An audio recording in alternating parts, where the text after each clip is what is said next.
claro. Desde 1900, que iba del 21 al 24, donde estableció en que gastar ese dinero, se supone, porque, o sea, está ahí. Obviamente, son planes y pueden ir variando a medida que pase el tiempo.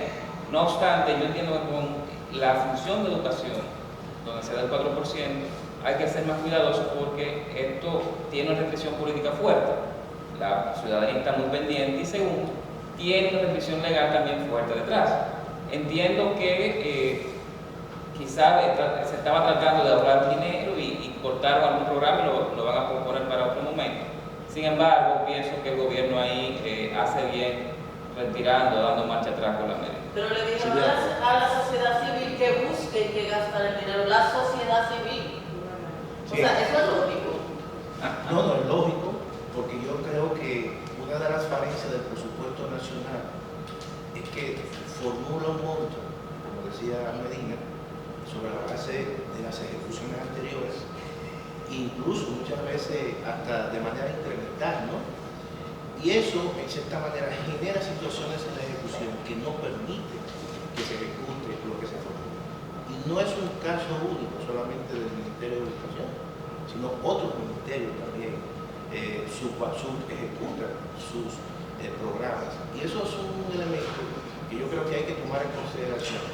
Y hay que, en el caso, por ejemplo, del Ministerio de Educación, que, como se ha dicho, hay un elemento restrictivo, porque constitucionalmente uno no puede transferir partidas. Eso está claramente en la Constitución de la República. Y hay que observar ahí todos los procesos de formulación, planificación, control, monitoreo, para obviamente ejecutar el presupuesto y los programas que se formulan.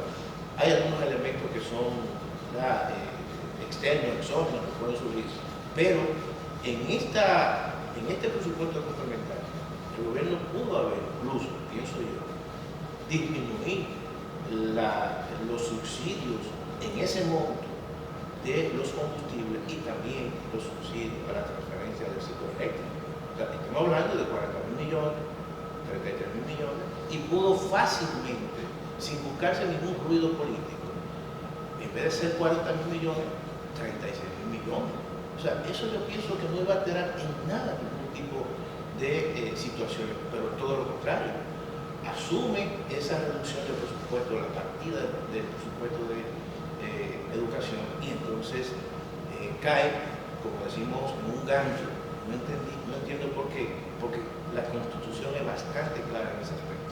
Sí, da pena, yo creo que da pena porque lo que nos está mostrando que parece que además de tener un problema de planificación, hay un problema claro de ejecución y finalmente, que quizás yo creo que el peor problema ahí, que no es nuevo, que yo creo que es recurrente, hay un problema de comunicación y quizás hasta de conexión. Yo creo que más de comunicación es de conexión, porque desde un punto de vista, y mira, yo no sé nada de política, yo trato de entender algo de las cifras, pero parece, yo sé cuál es el beneficio que tú puedas tener políticamente de anunciar esto. Yo creo que efectivamente es más fácil vender la idea de que yo estoy cortando 4.000 millones de pesos en el subsidio a los combustibles, o sea que yo entiendo que puede ser un reto, pero es más fácil explicarlo,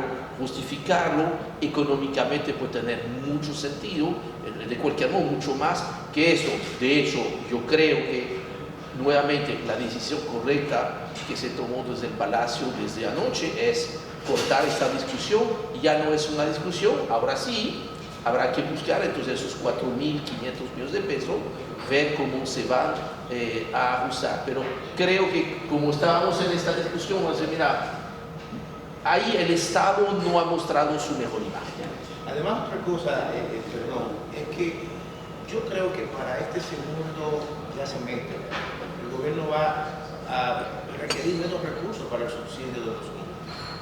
Porque si el gobierno fijó un subsidio a un precio de $115 el barril y está recibiendo en estos últimos meses un barril a 88, 89, entonces hay un diferencial evidentemente que el gobierno lo trae a su favor, el cual puede utilizar para disminuir la deuda que acumuló de esos subsidios. Por lo tanto, entiendo que en esta coyuntura pudo fácilmente podemos conseguir.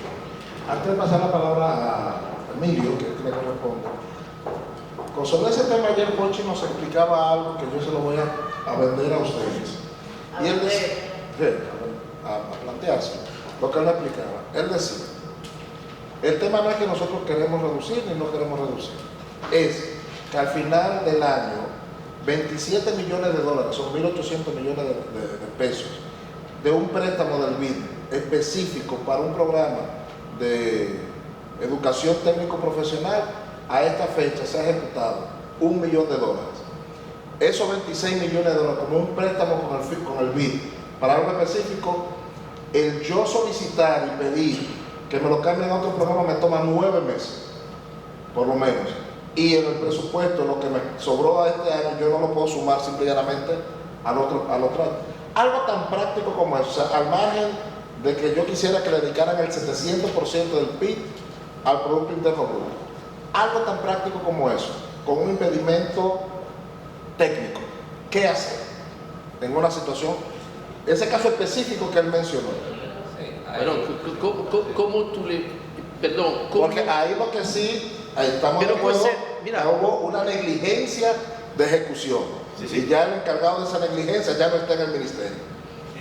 Ahora, hoy, en septiembre, ¿qué hacer con esos 26 millones de dólares? No, pero eso puede ser cierto, pero ¿cómo tú explicas esto a la madre de familia que no ha podido poner a sus hijos porque no había cupo, porque faltaba cupo, entonces termina teniendo que gastar en un sector privado, en un pequeño colegio de barrio, para que sus hijos puedan recibir una educación? ¿Cómo tú le explicas a los muchachos que no hay agua en el plantel escolar porque se atrasó el tema del mantenimiento? Entonces, yo creo, mira, eso fue desafortunado.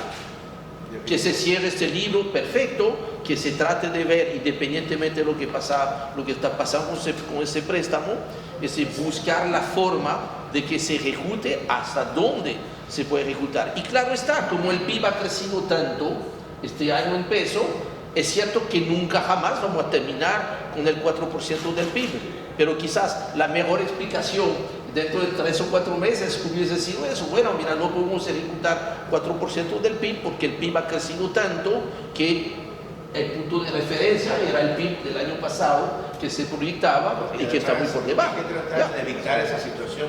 Se llegó ahí, perfecto. Hay una situación ahí embarazosa, porque entonces tú lo que estás violando la Constitución. Sí. Entonces, viene el tema de la comunicación, como decía Henry. ¿Cómo tú le vas a explicar a la población esa situación? Una situación yo pienso que ciertamente son situaciones que suceden, pues hay programas que se tienen dentro de la función de educación, como dentro de salud, dentro de agricultura, que por alguna razón no se ejecutan a tiempo, razones atribuibles incluso a hechos fortuitos que no tienen ni siquiera que ver con incumbencias. No obstante, educación, tal y como lo estamos viendo ahora, ha sufrido en los últimos años una falta de planificación bastante importante. Y ahí quisiera mencionar el hecho de que en un momento salieron 300.000 estudiantes, desertaron, y ahora están regresando. Tenemos aulas para esa masa de estudiantes que está volviendo, y que qué bueno que vuelve a la escuela.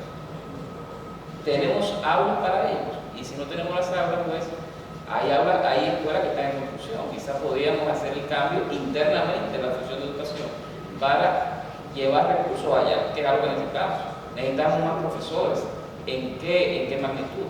El gobierno anterior tenía estimado que se necesitaba alrededor de 9.000 profesores en el sector para los próximos, hasta 2023. La jornada extendida. Recientemente se incluyeron más de 20.000 profesores. ¿Cuántos profesores necesitamos realmente hoy? Hay un grupo que se pensiona todos los años, hay un grupo que lo llevan como técnico y no como docente. ¿Cuál es la cantidad de profesores que necesitamos hoy? Y en base a eso, ¿cuál es el costo de nómina que tendremos para final de año y para el año que viene de educación? Don Emilio. Bueno, hay un término que se utilizó en algunos documentos oficiales hablando de que la inflación era importada. O sea, se daba a entender que no había factores internos que justificaran la inflación que se estaba viviendo en ese momento. ¿Qué opinión le merece sobre eso? ¿Es realmente importada la inflación?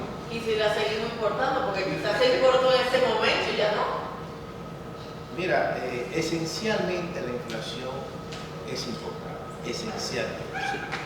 Si bien es cierto que la inflación se inicia a finales del año 2021, producto de una demanda creciente y producto también de una disrupción en la cadena de suministro, no es menos cierto que cuando se surge el conflicto bélico Rusia-Ucrania, eso inmediatamente atizó los mercados, tanto de hidrocarburos como los mercados de commodities agrícolas, e incrementó evidentemente esos precios.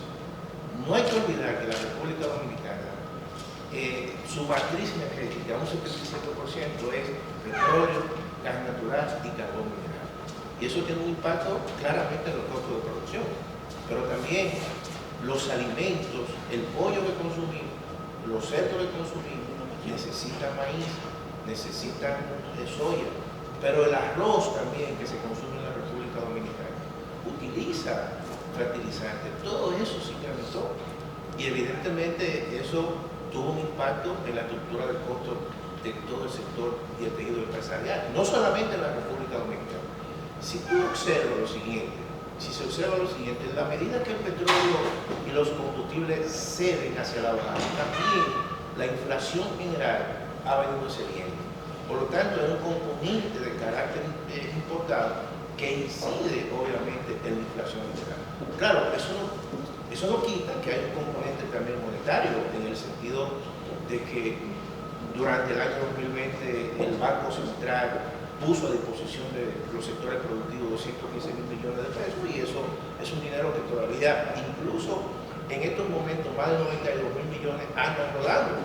Por lo tanto, hay un componente, pero que no es el esencial desde mi punto de vista, que es monetario. Y en ese sentido es que el Banco Central, con su tasa de política monetaria, ha venido o quiere incidir. Pero claramente, la inflación de energía, el hecho de que el precio del petróleo se incremente, el carbón mineral se triplique, el gas natural se duplique, todo eso tiene un impacto en la estructura de costo en la República Dominicana. Y que el precio del maíz se incrementó, el precio de la soya se incrementa, el precio de la grasa comestible se incrementa. Por lo tanto, pienso que la inflación importada esencialmente es el componente que está dando fuerte a la economía dominicana. Sí, de hecho tú lo ves cuando tú analizas, bueno, el informe que salió ayer, ¿no? Que tú ves que la inflación general bajó de 9.4 a 8.8, lo cual hay que explicarle bien a la gente.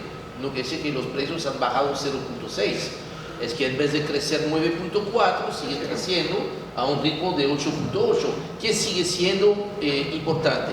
Esta parte ha bajado en parte por el tema importado y porque hay unos rubros, y hay especialmente la parte de los alimentos producidos localmente que han sufrido una baja interesante, importante, y la pequeña baja de la cerveza que también ayudó en el índice de precio. Ahora, si vemos a quizás el indicador más interesante, que es la inflación subyacente.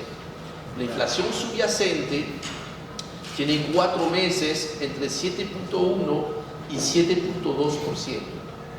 Esta se supone que sea la lectura, vamos a decir, más pura de si hay inflación monetaria o de deudor monetario o no. 7.1% es muy elevado, inclusive si tomamos los últimos 24 meses, nos da una inflación subyacente arriba del 13%, que es la más alta desde el año 2008. Y esta no ha bajado, no ha empezado a bajar, por lo menos ha dejado de subir.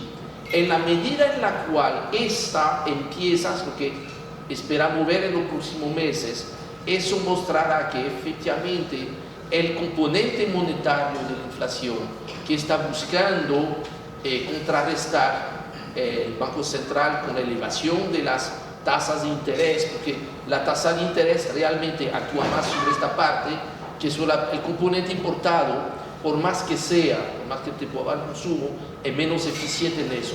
Pienso que sí, deberíamos ver en los próximos meses que efectivamente esta tasa de inflación subyacente empiece a retroceder un poquito, y hasta que no pasa esto, entonces sobrarán entonces razones para seguir subiendo la tasa de política monetaria, más cuando en los Estados Unidos falta todavía unos cuantos incrementos.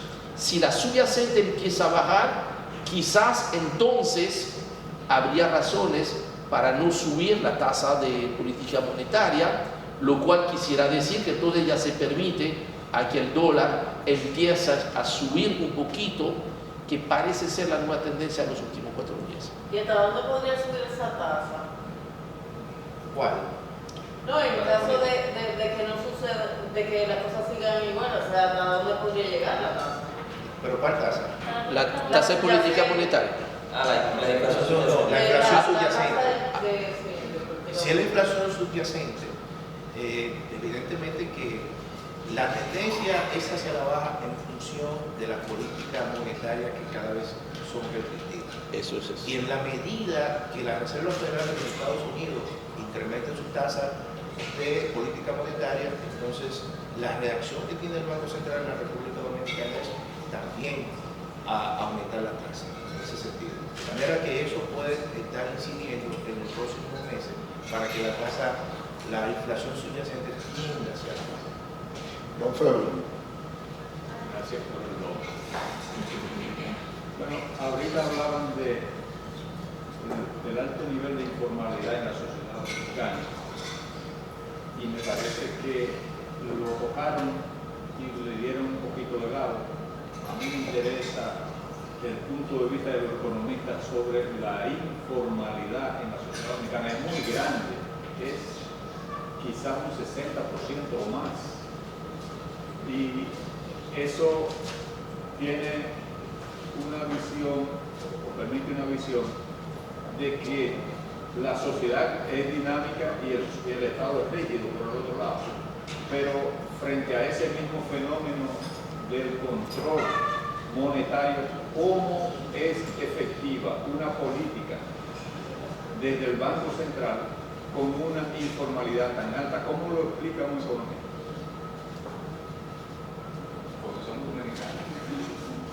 Bueno, el tema de la informalidad y el Banco Central. Generalmente los bancos centrales están, su objetivo supremo es el tema de estabilidad de precios.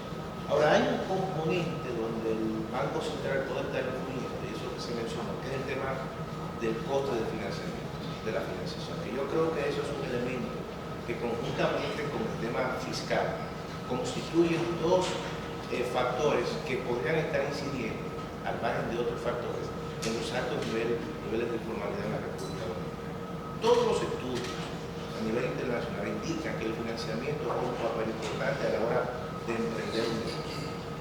Casi siempre, históricamente, las tasas de interés en la República Dominicana han sido relativamente altas. Pero también lo que son informales, lo que no están, por ejemplo, no pueden presentar un estado financiero, no pueden presentar una estructura que le dé seguimiento, entonces no son objeto de financiamiento en la banca formal.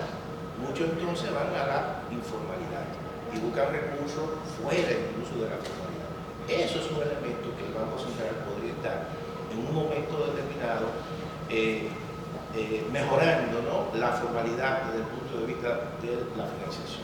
Ahora, hay otros factores que ya salen de la órbita del Banco Central que tienen que ver con el tema de la fiscalidad. Yo creo, por ejemplo, que aquí está pendiente en la República Dominicana establecer una especie de mono obligado, que eso es un elemento que puede generar cierto nivel de confianza en el tiempo. Por ejemplo, no es lo mismo cuando una persona que tiene un negocio que impuestos internos, de la Dirección General de Impuestos Internos le diga, mira, tú eres microempresario, tú vas a pagar una tasa fija. Entonces eso le da un nivel de certeza. Pero si tú comienzas y lo incorporas en esos procesos burocráticos, claramente ya eso le implica un coste adicional. Tú tienes que buscar un contador, tienes que pagarle a un contador o a una agencia tributaria.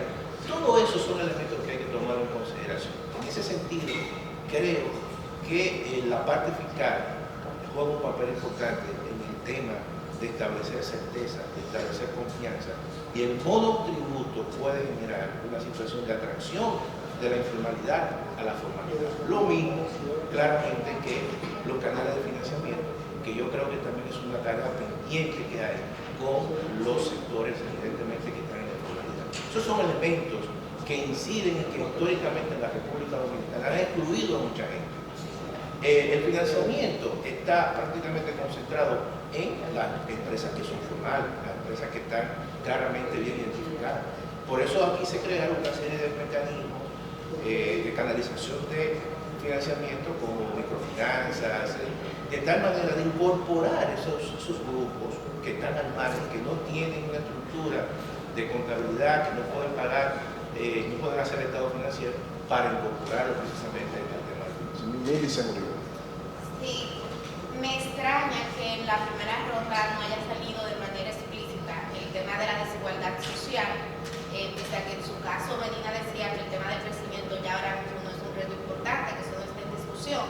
Y lo digo porque República Dominicana es una de las economías que en América Latina más crece, ha liderado, en un momento nos ganamos el milagro económico, pero todavía la gente no establece la relación entre este crecimiento económico y el tema del desarrollo humano. Entonces quiero que me den su opinión acerca de cómo orientar ese crecimiento económico, centrar las políticas en que haya menos pobreza en República Dominicana, y no solo pobreza monetaria, sino pobreza real. Primero, yo creo que es cambiar esta obsesión que hemos tenido siempre con cifra de crecimiento. Tenemos que dejar de hablar de crecimiento para hablar de lo que tú dices, desarrollo, que son dos cosas diferentes. Para eso, entonces, esos temas que hemos tocado contribuyen a esta desigualdad, y esta misma desigualdad, a su vez, lo que es tremendamente perverso, alimenta a su vez lo que estamos hablando. La informalidad produce desigualdad, y la misma desigualdad alimenta, ¿no? esta informalidad. El tema de tener el problema de la inflación. La inflación es el peor de los impuestos. Es un impuesto a la pobreza. Son los más pobres que son más víctimas de la inflación. Y en la medida en la cual tenemos altos grados de informalidad, entonces es muy difícil desde el Estado, aun un Estado muy eficiente, tiene problemas para desarrollar programas si hay alta informalidad. El COVID no los echó ahí en la cara, definitivamente. Y yo creo que en este sentido también un Estado eficiente permite reducir las desigualdades, porque es el problema.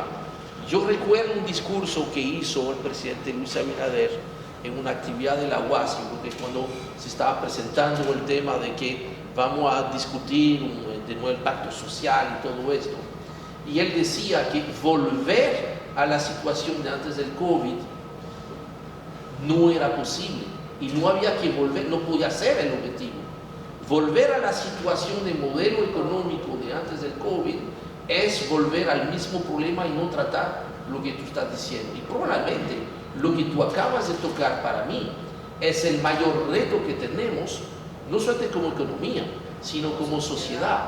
Porque lo que este país ha conquistado, que hoy en día quizás es su principal activo de cara a inversionistas que vienen desde fuera y que están evaluando la región, esta paz social que tenemos todavía en la República Dominicana, esta paz social se puede perder si no logramos atender el tema de desigualdad. Porque volver a tener el crecimiento, vamos a volver a crecer y crecer más que los vecinos. Pero ¿de qué nos sirve si este crecimiento solamente se va a concentrar en el mismo grupo de siempre? Porque entonces se van a agravar, se van a poner más grandes las brechas entre los que tienen y los que no tienen, y esto socialmente no es sostenible. Don Richard. Ahí yo quisiera hacer el punto de que es necesario que el país crezca para reducir pobreza. Ahora bien, no es suficiente que el país crezca para reducir pobreza. Y veámoslo en dos escenarios. Luego de la crisis de Van Inter, más de 1 millón de personas fueron a la pobreza con esa crisis. Luego de la crisis de Van Inter, el país creció mucho, pero cada año la reducción de pobreza era bastante pequeña. En 2013 o 2014 en adelante fue muy acelerada. Pasamos una tasa de pobreza de 39% en 2013, 2014 a 21% en 2019. Pero ¿qué era lo que pasaba ahí? El país estaba creciendo mucho, sin dudas. Los sectores que estaban creciendo más eran aquellos que tenían más empleo, eso era un componente. Pero hubo un segundo componente y fue que se dirigieron políticas públicas muy enfocadas en aquellos nichos de pobreza. ¿Cuáles eran esos grandes nichos? Primero, hogares urbanos donde había una madre soltera. Con la tarde extendida, la madre soltera pudo llevar a sus niños a la escuela, dejarlos ahí, no tenía que preocuparse por buscarles ni desayuno, ni almuerzo, ni merienda, y ella tenía más tiempo para trabajar. Por lo tanto, un aumento de la participación femenina en la fuerza laboral. El segundo, digamos, grupo de bolsón de pobreza que se atacó fue el de hogares rurales, que era un problema que había en la República Dominicana históricamente. ¿Y cómo se hizo? Acceso a financiamiento y otras medidas de mejora de infraestructura. Y la pobreza rural bajó incluso más rápido que los urbanos. ¿Eso es suficiente? Yo diría que fue suficiente porque redujo la pobreza. Ahora bien, ¿eso redujo la desigualdad? Marginalmente. Yo pienso que el reto que tiene República Dominicana ahora es el evaluar cuáles son los problemas que hay que evitan que haya una reducción de la desigualdad. ¿Cuáles son esos problemas? Bueno, evidentemente ya no es un problema de acceso a educación, quizá es un problema de calidad de educación. ¿Qué podemos hacer para mejorar? Todo el mundo la tiene SENASA, prácticamente todos los dominicanos tenemos SENASA o tenemos un seguro médico. No es un problema de acceso a hospitales, es un problema de calidad de la atención hospitalaria.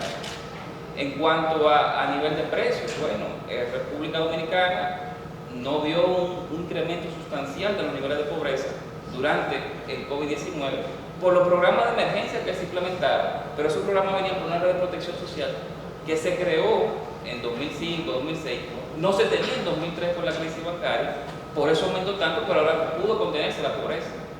Esa red de protección social quizá hay que mejorarla. Entonces, son varios elementos que hay que ir viendo para reducir, ya pasamos de reducir la pobreza, ahora reducir desigualdad. Y llevar la discusión no a un plano de la pobreza la defino por consumo o ingreso, sino por dimensiones. Dimensión salud, dimensión educación, dimensión de acceso a comida siempre, que no todos los dominicanos están comiendo como quisieran todo el día. Entonces yo pienso que la discusión ya va más allá, pero sí hemos avanzado bastante. O sea, yo creo que no conocer o no reconocer esos avances que vienen después de la crisis bancaria, yo creo que no sería justo. Pero tampoco sería justo no reconocer que nos falta mucho todavía por recorrer. Vamos a tomarnos una pausa para pasar a almorzar y luego Dilene y Rosario están en lista para hacer las preguntas en la sobremesa.